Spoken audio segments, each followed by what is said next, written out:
una ciudad de muchas historias y batallas. Nos encontramos en la ciudad del Huarnipitán, Villeta, situada en el departamento central a unos 55 minutos de Asunción. El profesor Amado Acosta fue el encargado de contarnos la historia de la ciudad, que fue fundada hace más de 300 años por Juan Gregorio Bazán de Pedraza.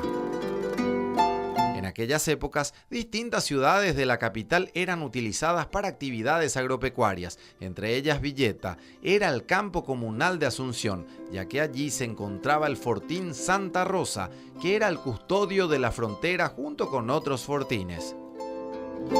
Cuentan que anteriormente la ciudad llevaba el nombre de San Felipe de Bordón del Valle del Bastán de los Campos del Huarnipitán. Por otro lado, tuvimos la oportunidad de conocer una pequeña isla a la que se puede acceder a través del puerto de Villeta en canoa, donde actualmente habitan compatriotas. Aún se disputa si la isla es de territorio argentino o paraguayo, pero en su mayoría los habitantes son villetanos.